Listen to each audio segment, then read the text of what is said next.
What's up, guys? Bottai Pigs for Life here, and today we're back with another episode of The Future of Hammond's Dream, Season 2, in Jurassic World Evolution 2. So, not much has happened off camera. I do apologize that it's been a hot minute since I've uploaded a video.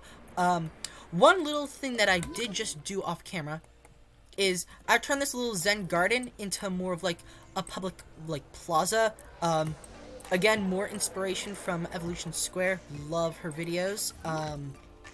So anyways, so today my plan for this video is to finish the park. So if you remember last episode, we added in the Wuerhosaurus. Oh, that is so cool. Oh, drinking at the watering hole.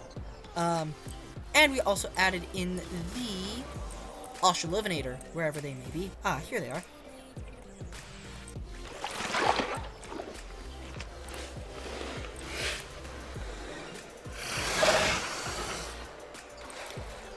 So, anyways, so today, my plan is, like I said, to add in all the other dinosaurs that we need to add in. So, just recap, right over here is going to be Kelmayisaurus. This is going to be where we put Wuerhosaurus. Oh yeah, by the way, we're using Megalosaurus Kelmayisaurus, for those of you who don't know. Deinonychus is going to go in here. We're going to do a mix of Sauropelta, Tenontosaurus, which is the replacement for Maiasaura, and Sauroposeidon, which is just the JP3 Brachiosaurus skin. And right in here, we're going to do Acrocanthosaurus. On top of that, we also need to add in several guest facilities. So mainly in here we need to add in amenities, and then over here we can just add in a bunch of hotels, even though we already have a bunch of hotels. Anyways, so yeah, so one little thing I noticed is that right over here I accidentally did the Jurassic World hatchery. Hey, you know what? It's fine. It's really no big deal. So yeah, my question is where to start. I feel like we should start with checking amenity coverage. So shelter coverage is fine. Toilet coverage is fine. Amenities over here are fine. It's just shopping. Where do we need shopping? Right over here, right over here. So, you know what? Shopping coverage is probably as good as we're gonna get it. Yeah. Okay, so yeah, it's pretty much as good as we're gonna get it. I should also check my hotel count. So we have hotel here, 2 hotels there, hotel here. Okay, yeah, we have a bunch of hotels, but I do want to add in a couple hotels into each area. So obviously we're going to prioritize amenities over here, but if we're able to, we can also squeeze in a hotel, like a small one at that. This looks kind of tacky, but you know what? It's gonna have to do. Alright, so, I feel like we should get started over here with the Kelmayisaurus and the Wuerhosaurus, and then, we work our way, we do Deinonychus, we do the big herbivore enclosure, and then we finish things off with the Acro. So, yeah, I'm gonna get started with, Wuerhosaurus, since that enclosure is pretty much all set. There we go. And while those guys are cooking, let's finish the, Kelmayisaurus enclosure.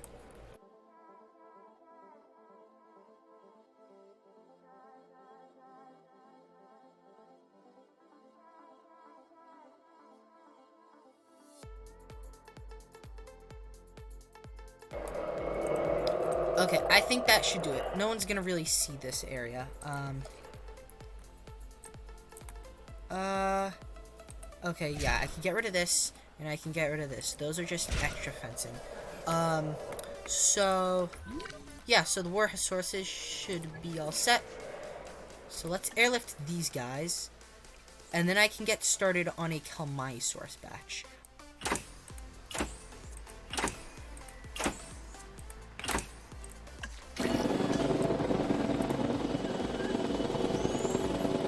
Great. Now all we have to do now is play the waiting game. You know what? While that's going on, I might honestly even start incubating some of the herbivores over here. So specifically, I do want a few batches of Sauroposeidon, so I'm thinking maybe like 4. Let's do accelerated growth.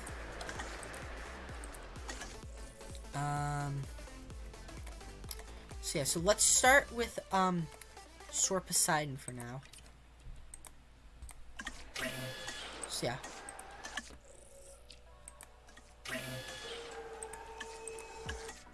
Yeah, we'll start with 6 of those. And they'll have this entire area to just go about. They don't really need forest, but you know what? We're gonna keep the forest because, yeah, otherwise the exhibit's gonna look pretty empty if you know what I mean.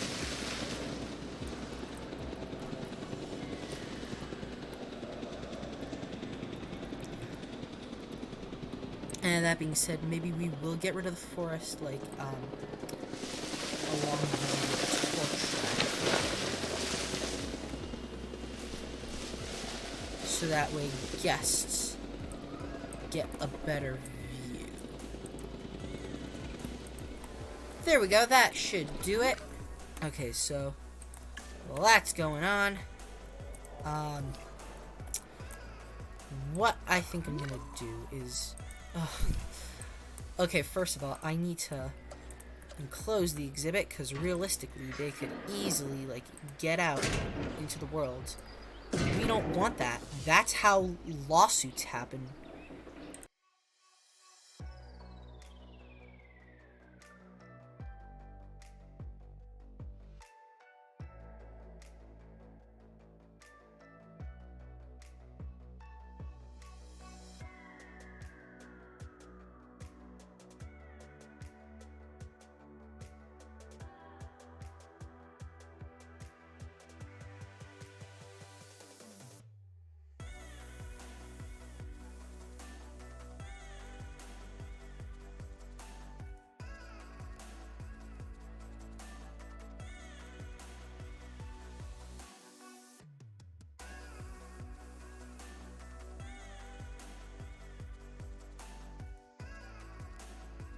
Alright, so that's the enclosure complete. So, yeah, something happened with the tour.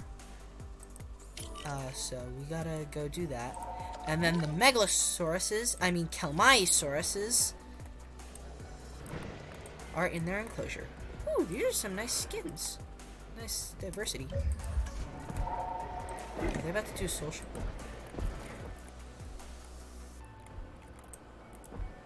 No.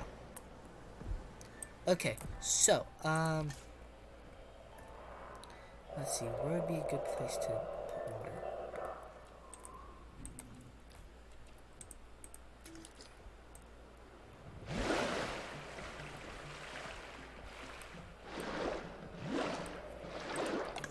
There we go. They have plenty of forest. They need rocks.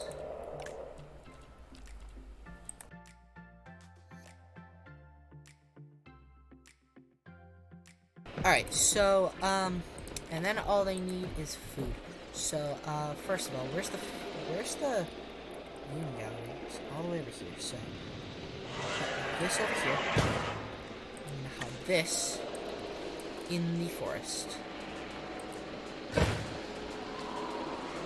And then, you know what, to make it look a little bit like they live in the same environment as Wuerhosaurus, what I think I'm gonna do is, I'm gonna, add some of this, ground foliage.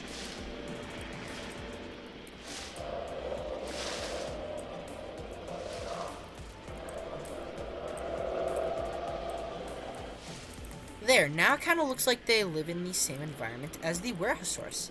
and guests can also hopefully see them through the fence. Perfect. So that's the Tagula group finished. Other than the fact that I wanted to add in some more Wuerhosauruses, I should really do that. So yeah, let's release these guys. And then let's get started on,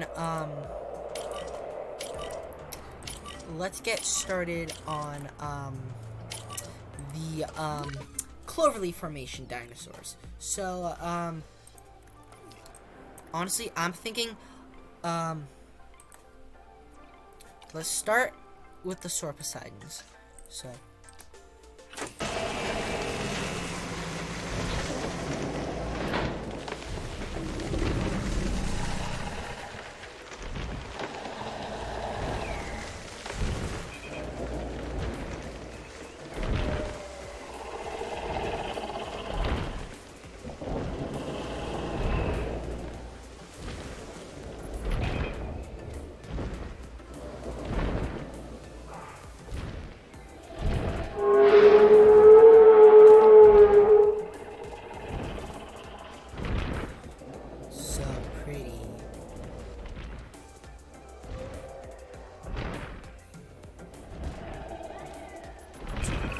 and we can just release the other ones. So honestly, what I'm thinking is, ooh, all of this is like flat open space. So what I'm thinking is, so what I was trying to say that I kept blanking on in the video is that we're gonna have a lake starting in the Deinonychus enclosure, and there's gonna be a river going all throughout the herbivore enclosure, and then it will end up in the acro enclosure. I do apologize that I keep blanking on simple words for some reason, and that I sound so dead inside. Honestly, I probably should have, done the Sauroposeidons, like, I probably should have put them, like, more in the vast open area. So, hang on. Actually, I've got a decent idea on what I want to do. So, one thing I should probably do is, I should probably, like, plan out where the foliage is gonna go for the dinosaurs. So, so obviously get rid of the trees that are in the water. So basically what I'm saying is that my idea is to mark out the dinosaur territories with the foliage that they like. So for example, the Sauroposeidons like the tall nut, so I mark the area where they're gonna go with the tall nuts. So yeah, on the note of me like sounding dead inside and blanking on simple words, basically I've been so busy that I haven't been able to record anything in over a week. So last video I uploaded was the 2-year anniversary, yeah, I haven't recorded anything in like over a week. I've been that busy. You could really tell that it's been a while because in just a second this ended up happening.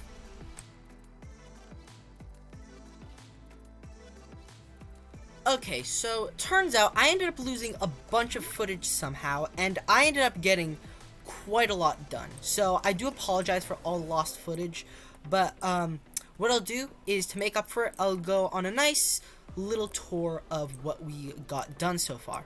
So when we last left off, we added the Kelmayisaurus habitat, made it look like they were living with the Wuerhosaurus, or at least in the same environment. That's a nice skin. So then,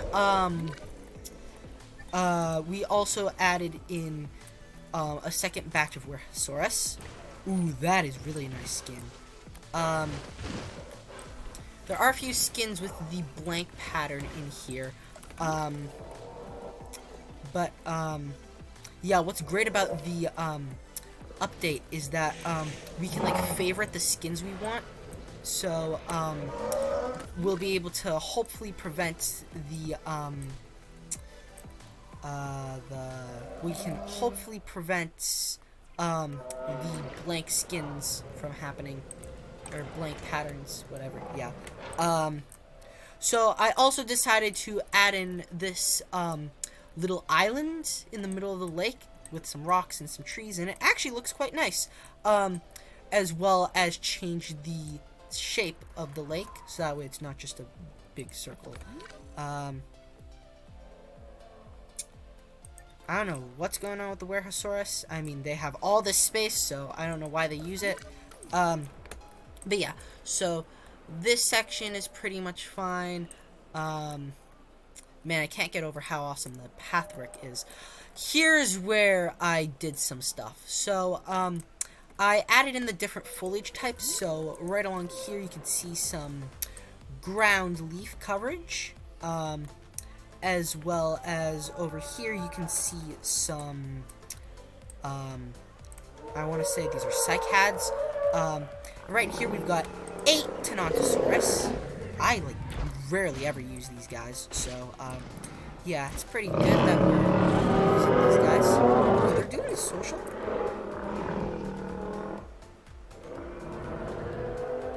I don't know. Ooh, that's a nice skin. The green. So yeah, in total there are 8 Tenontosaurus. So let's watch the social animation really quickly. But man, this really looks like a prehistoric environment, and I really like it. I mean, I know this, this isn't like evolution square level exhibit, but you know what? It definitely looks better than the vast open area we had earlier. And the river definitely like, adds something to it, which is nice. Oh, they are doing social animation. Aw, that's so cute. So yeah, so there should be 8 of them in total. Yeah, the river definitely adds something. And we added 3 Sauropelta. I might honestly add in a couple more. Man, another dinosaur that I rarely ever use. They sound a lot like hippos / Arcparasaurolophus, because that is one game I have been playing quite a little bit on my Xbox. Am I gonna upload Ark Survival Evolved content? Probably not. But yeah.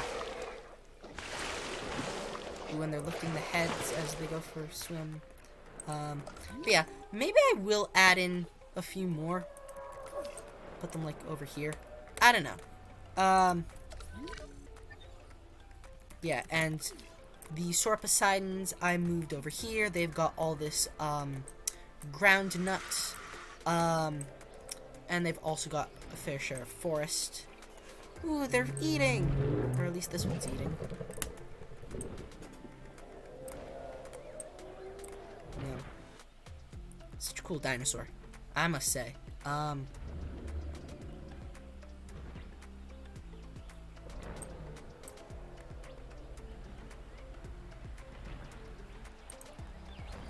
And then, so the 2 places where I really did, like, a lot of work, one of them is right here with the, guest facility. I added in several amenities. I also added, like, some plazas, an area for shelter, anything else? Ooh, this little plaza right here with some fountains. And, of course, the fluffy bush. I might even put some fluffy bushes right over here. But you know what? For now, that looks totally fine. And then one other area I did was right over here. So, what I ended up doing is I remember Evolution Square said that it's important to play with the terrain elevation in the park. So what I did was I used the Malta wall pieces to sort of like outline where we want the sharp incline. And I flattened the terrain all the way over here, added in a few amenities, as well as some other seating areas for the guests, and a spinoskeleton. But yeah, I am really proud with how this turned out. I once again do apologize that I didn't get this on camera. I don't know what happened to the footage, probably what ended up happening is I needed to do something really quickly, so I paused the recording software, and then I just forgot to unpause it. So, yeah. Won't make the same mistake again, I promise. No, you're making all new ones. I'm kidding. Anyways, so, one thing I do have to do is I have to customize the amenities. So, honestly, that's something I might do. And if we look at amenity coverage, so shelter coverage is as good as we're gonna get it. Restroom coverage is all set. We've got food, drink, shopping. Again, this is probably the best we're going to get it. So,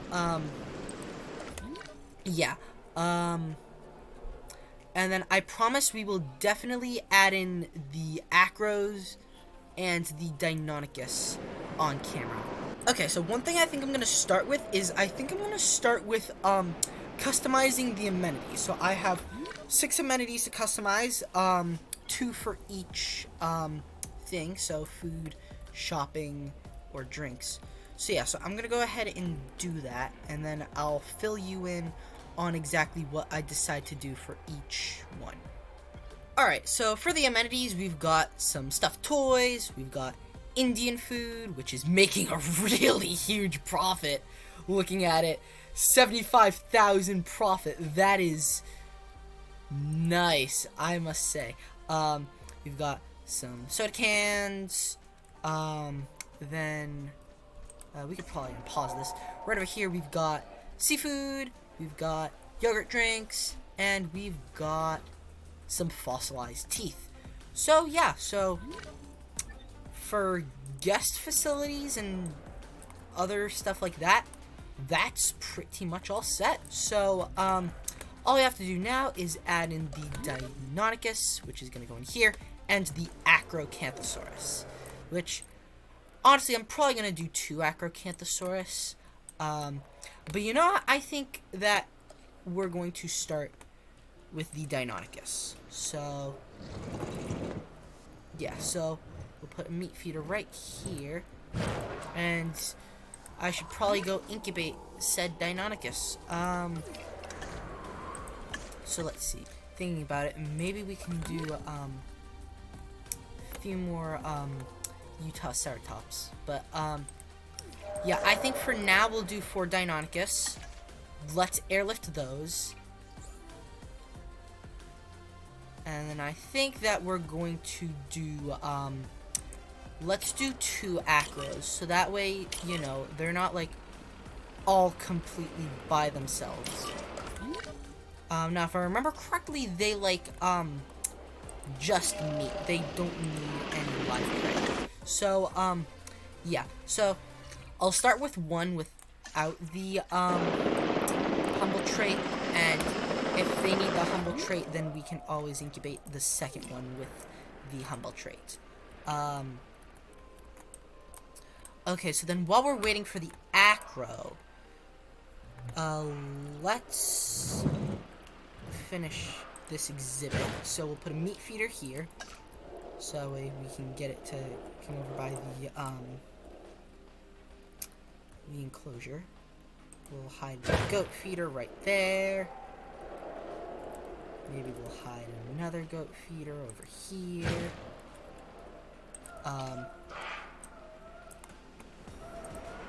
And I kind of like the natural looking patches of forest. So, yeah, I actually really want to keep those.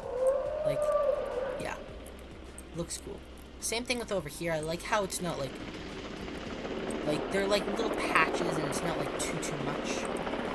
Alright, so the Deinonychus are in their enclosure. Let's see. Yeah, they need some more friends. But yeah, honestly, that should honestly do it for their enclosure. I might add a little bit of, like, terrain and stuff like that. Like, maybe, like, some ground foliage. Like, this stuff looks nice. This.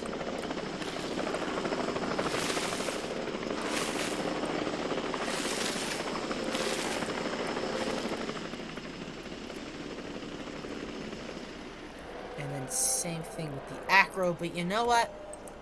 I should at least wait until we have the acro. So, honestly, maybe I will do another batch of Deinonychus.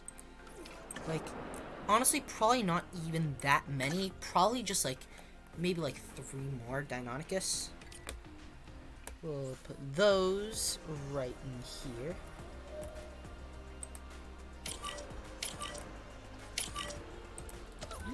And honestly, maybe I'll even make some more, Tenontosaurus and Sauropelta, honestly.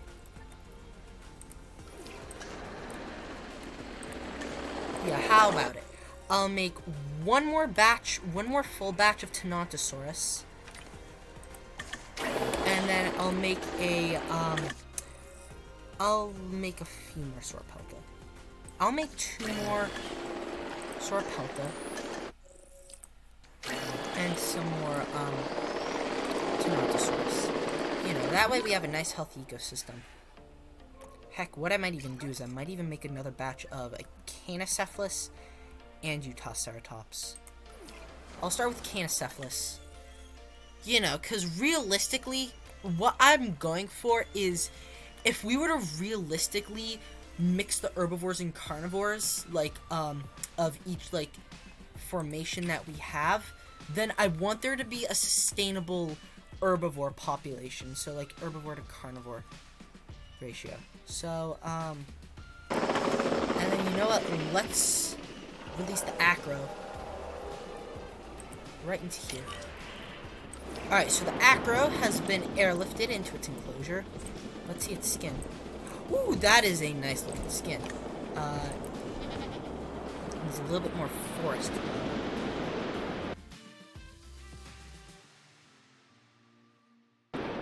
And then, yeah, I think we can squeeze in another one.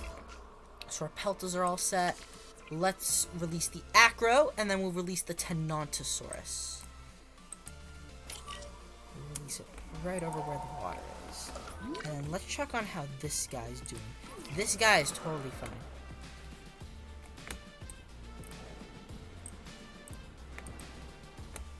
Man, this park, I must say, is looking fantastic. And especially with the pathwork, it just looks even better, I must say. Alright, so now we'll release the Tenontosaurus, and then we'll go check on the acro, and then that should be it for this episode. And then the next episode is going to be the final tour of the park. And then we're going to start the Future of Hammond's Dream Season 3. That's crazy. Let's check out the skin. That's an interesting skin. It looks... It's less vibrant, but, like, it's good that it's less vibrant. Like, it's not as vibrant as some of the other skins. Ooh! It's gonna eat the goat. It's gonna eat the goat. Oh, yeah, we should probably add in a feeder for the, Deinonychus. A second feeder. Because there is a feeder in this enclosure. But it's all the way on the opposite side. So we'll put one there, and we have one over here. Perfect. Now, go get food.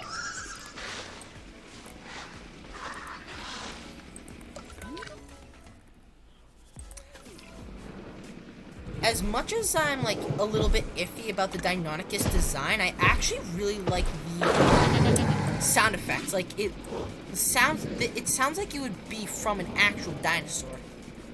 Dude, it's right there. Go eat it. It's probably lining up for a social animation. Okay, so we need another prey. Oh, we need 2 prey. I mean, 3 prey. What am I saying? So, yeah, maybe I'll put one right here. And then we need some more forest. So, yeah, so put some there. Put some right here. There we go. Alright, so just to clear some stuff up, don't worry, I'll make sure to fill you guys in on how many of each dinosaur we have on the final tour. But yeah, so anyways, like I was saying, the thing with Deinonychus is that, yeah, like like it sounds like a bird, which is how, like, it sounds like it would come from a dinosaur, but it sounds more bird-like, which makes it a little bit realistic. Now, of course, the design, like the head crest, is not the best. I mean, really, like, all you have to do to make it, like, to make it more realistic while keeping it different from the, quote, velociraptors is just get rid of the head crest and the tail crest. That way, it's a little bit more different from the Utah raptors, where, like, it's got the head is sloped, but it's a little bit more stout. In a way, sort of like an abelisaur, where, like, it's got, like, a little curve, so, like, it's more curvier than, like, the Atrociraptors, or, quote, Utah raptors. But at the same time, it's also, a little bit, broader than the, quote, velociraptors. So, well, okay, so yeah, you're finally getting food, so you're totally fine. And yeah, so the last of the Tenontosaurus are being added in. And with that being said, I think that's going to wrap up today's video. So, like I mentioned, next video is going to be the final tour. And then after that, we can move on to the Future of Hammond's Dream Season 3. So, with that all out of the way, that's going to wrap up today's video. Really hope you guys enjoyed today's video. If so, please make sure to leave a like and subscribe to see some more Minecraft Planet Zoo and Jurassic World Evolution 2 content. And I'll see you guys next time. Peace out.